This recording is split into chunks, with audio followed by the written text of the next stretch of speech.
This is VCR with Coco Event Group. And I'm KEESE with Coco Event Group. So I know you're a videographer. How did you discover that passion? It kind of came to me, if I'm being honest. Like, it was just something so, as just for fun, hobby, whatever, I make music. I used to make music as a hobby, not taking it serious, but I could never, I guess it's two parts. One, I could never find a videographer that was willing to work with me and like help me do the video side and figure out how to do all the shit. And on the other side, I probably wasn't very good at expressing my vision, like how I want things to go. But yeah, that just made me like, all right, I can do this shit myself. Like, it can't be that hard. I know how to use a computer, you know what I mean? Yeah. And yeah, then it just really started as me shooting like little videos of me rapping and like short little small skits kind of.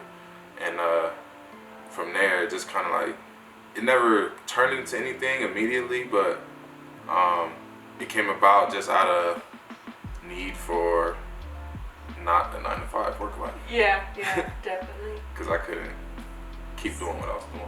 So how long ago was that when you like first got your camera or started taking video? Like 2021. Okay. Well, I'll say 2020, because I moved in with my aunt at the time, and she had an old Nikon camera, and I was just using it to take pictures, really. So really it started off through photography in 2020, and then yeah, it just turned into, like I said, making the videos. And then the camera I have now, my little brother actually bought, and he basically just gave it to me because he had a baby before I did. And he went and got like a regular corporate job, and he didn't have the time to like shoot, so he's like, here, you could just use it. And I'm like, fuck it. So I just took it in, you know. That's crazy, because your videos are so good. Like, I would not expect it to just be like four years of pursuing it. That's crazy. I would say I was always creative though, so like I always drew like fucking Goku or whatever, Dragon Ball Z characters when I was a kid, and like I always used to love writing. Even as like elementary school, I would make little books and stuff with characters. But I got convinced that you couldn't make money through creative. But actually, if we go back, I would say what sparked it up again since a kid. So I went to college, not think I can make money as creative, but my senior year, I took a minor in technology, arts, and media. It's a TAM program at CU. But then it was like graphic design, photography shit, editing, like coding, and from there I'm like, oh, this shit's tight. And yeah, but just after college, I couldn't get a job doing it because I only had a minor. So music came before videography. Yeah, and that also came after like other shit. I used to play football, and my homie was the real rapper. He's still the real rapper, but he's not really doing it now. He got life, you know what I mean? Yeah. Because it didn't pop. But I just kind of like, I was the dude at the table beatboxing and shit, and they would be rapping, but just randomly started picking it up around then, like during college. But yeah, music came first. Nice. I like your Let Me Vent series. What prompted you to start doing that, and how like frequently do you release them? Yeah, I think I started doing it because in 2020, I was down bad in 2020 and 2021, but the whole year I only had released 2 verses. So then I just was looking back like, fuck, I need to do something that just keeps me writing, you know? And I was trying to do it every week at first, and it fell off, like, went maybe once every 2 weeks or something like that. And then since, I don't even know now, since we've been here in, so I just moved here from LA. Yeah. But since like February, I do them every week. Nice. Yeah, so I try to put out 1 a week. Those are great. I enjoy them every time they drop. Thank you. What is your creative process like with clients in booking those videography type jobs? So the creative process of booking them, or like when I got a client, or how do I get them or something? Once you book the client, Oh, yeah, okay. How do you go about your creative process, basically? Wow, this is interesting because it's like two sides of creative, like between video and music. But the video is really like, what is the client's problem they're trying to solve? It's like, all right, what are you trying to solve? Then now let me determine what type of content needs to be made. And then also like, what is their mission? Because then you gotta have their brand voice, like whatever you put in.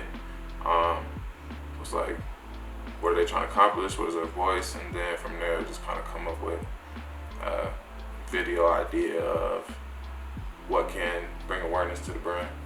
Sweet. And with that, do you kind of, once you get like a prompt, do you try to morph it so it aligns with you creatively too? It depends on the client. Like, some clients know exactly what they want and how they want it. So then I kind of like that sometimes because you just make what they want, you know? Yeah. But versus sometimes it's cool, you give your draft version of it and they just take it. But I find there's more often times that clients want you to do some other shit after the fact. I'm like, oh, I thought you were gonna do this, you know what I mean? Yeah. So I just go based off the client. I try to give them what they want. Where the freedom doesn't come from the clients. The freedom comes with like making my own shit. Yeah, your own passion projects. Nice. So being from California, how would you describe the Colorado creative scene, and how does it differ from LA? That's interesting. I feel like from the outside looking in, because I feel like an outsider. Like, I don't really know all the stuff around here, you know what I mean? I'm just getting familiar with people, places. Yeah. But from my point of view of just what's happening here is that there's a scene here, but it's just really quiet. And it's like everyone's doing stuff, but it's like small scale. But I just feel like if there's more support and like there's some sort of larger push from like a Denver community as a whole, then it could be booming. Definitely. To branch off of that, how do you think we could all collectively improve the Colorado creative scene? Supporting everybody. Like, I think a big thing with creatives is a lot of times people get stuck just like working by themselves, doing their own thing, and people are like, I won't say shy, but just reluctant to deal with other people. So just kind of got to put yourself out there, meet some other people that's doing it, and then like I said, support, like little shit, like leaving a comment on somebody's Instagram. Like, it don't cost you nothing. Like, definitely. Just show support, really. For sure. And I feel like Colorado's culture, it's super strange, is like everyone avoids conflict, so they kind of hermit themselves so they can protect themselves that way. It's because they don't want to have any issues with anybody. Yeah. Another thing I was thinking is that Denver, Colorado won't be, I feel, at least respected in the creative community without a booming music scene. Yeah. So, like if you just really think about it, all the like Memphis and like all these other smaller places get popular because of the music. Like even like northern New York, upstate New York, people get popular. Connecticut, like, but yeah, it's just the music scene. I feel like has to get popping too. And I feel like by doing that, you guys, like musicians, have to work together as a community to make it out as a respectable like creative district, because I feel like a lot of, in every kind of medium, like photography, music, anything pretty much, everyone's like, I'm the best musician, I'm the best photographer. It's like, no, we all have to like work together and appreciate each other's skill set. Yeah, for real. just be thinking about all type of shit. I feel like a lot of people, they like cannibalize the shit themselves because they leave. All the good people, for some reason, end up leaving because it's not happening fast enough. Yeah. But I think that's another thing that needs to happen. Like, if you good, you gotta stay to help. Yeah. But then the people that's here just don't have the opportunity to leave. Gotta be doing the work too to make it worth it here. For sure. What would you say is the biggest struggle you've come across with videography and music? What do you struggle with the most? I think they're two separate struggles. Those things are like super separate in my life. Like, I really try not to put the music as a job. Yeah. Because it just keeps me free, you know? Yeah.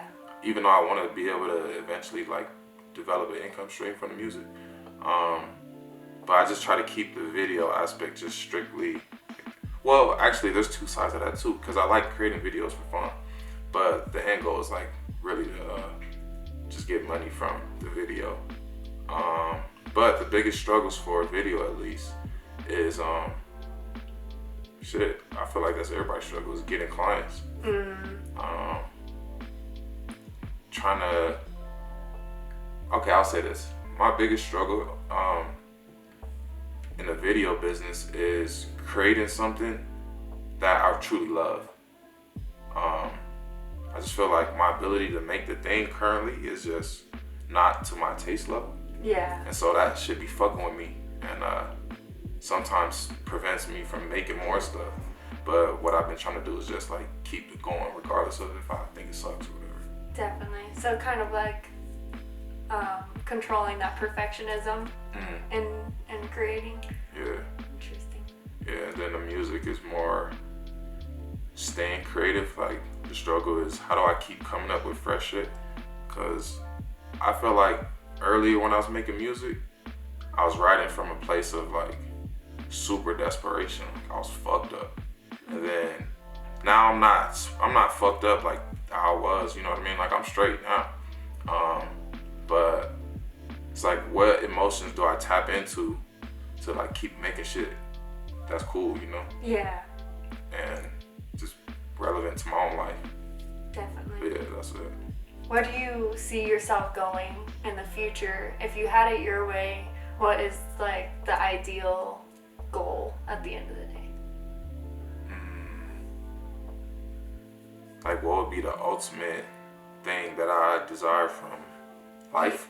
Yeah, kind of like as far as creativity goes. Okay. Like, if everything was like a utopian society, what would your like life be looking like? I think really the ultimate goal is just to have the freedom to go and do what I want when I want. Like, I don't want to be stuck somewhere because of some obligations, aside from like family or some shit, you know what I mean? But I don't want someone else to be able to tell me where and when I have to be somewhere. So it's just like full control of my own destiny. Definitely. Mine would be like an infinite budget, like for projects. Hell yeah. Like, I can just create whatever I want from my brain. Oh yeah, I fuck with that. Yeah, that. I mean, do you feel like people make art? Well, so if you're just already rich as fuck and have all the budget, do you feel like you'll still be as creative as if you're just had to be resourceful and make shit? Yeah. She's like, no, fuck that. Yeah. I have like such a deep, genuine love for photography, and like that is something I want to do as videography eventually. But just thinking or seeing people create these crazy things, like last night I saw a scuba diving crew underneath water, and there's speakers, and like the rapper was under there too. I was like, if you just didn't have a budget, you could just create like anything that you wanted from your brain. Well, you can get that. Yeah. You can get that shit. Manifesting it. Yeah. Unlimited budget. Fuck it. You can make whatever. Last question. This is like a little more personal. When your daughter was born, and like, okay, how do I word this? How has having a daughter changed you, and how does having a supporting, loving wife changed you? Shit. First, like, having a supporting partner is like, you can't put a price on that shit, you know? I really feel like my wife is the reason why I'm here, like, in the position I'm in today. Because I was, like, fucked up. And I just, like, we don't have to go too deep, but, like, when we first got together, I just felt like it was, like, two broken people, but that both wanted different. So then it just worked. And then I could just speak from my perspective. As a guy, I feel like I wanted to be the better person. Like, I wanted to have the good shit in life, you know? And then for her, she was just like the type of woman that's like, I believe in what you're trying to do. I'll help you however I can, and we gonna make it work. Like, so now it's just, I'm on a payback, you know what I mean? Yeah. Oh, and then having my daughter, like, that's kind of a strange thing, because like, me and my wife had talked about this, but initially I felt like I didn't have a connection with the baby. Like, as a dad, like, I didn't, shit, this is a stranger, this is like a little alien, low key. And then I'm more concerned about how my wife is doing. Like, she just went through all type of shit, you know what I mean? Yeah. And I just felt like I didn't have an emotional connection. Obviously, it's like, oh, this is my baby, you know? Yeah. I'm like protected, but I felt like I didn't have a visceral, like, attachment to the baby. But now, it was just recently when I was just like, oh shit, like, I was gonna cry, you know what I mean? Yeah. Like, oh damn, I got a baby. But yeah, it's just puts things in perspective. Like, you don't need that much shit outside of like happiness. Yeah. You know, at home. Definitely, I think prioritizing that, like, as a community is important. Like, family values and choosing happiness over, I don't know, greed and stuff like that. Yeah. Because having a good partner is very important, has been like extremely beneficial in my own experience too, and I never imagined it to be that way. Yeah. It, like, just to speak on like relationships and shit too, that's like the biggest thing I feel like I'm scared of is now losing peace at my house type shit. Because I felt like for the longest time there wasn't peace, you know? So then whenever anything happens, I get like super scared, like, oh shit. Like, I try not to fuck up, you know what I mean? And then it's a lot of shit. I'm probably in therapy, you know what I mean? Well, definitely. I feel that though, because you're just like burdened by your own trauma. Yeah. And it's hard to not project that onto your partner. Yeah, for sure. But anyways. We was finna go down the deep route. Thank you for being on this podcast. I really appreciate it. Thank you for the invite. KEESE has done a lot of amazing videos for Coco, but it's just worth following his personal and his Otv Productions. Everything's amazing. So thank you. Thanks. Bye. Like and subscribe. Like and subscribe, mother.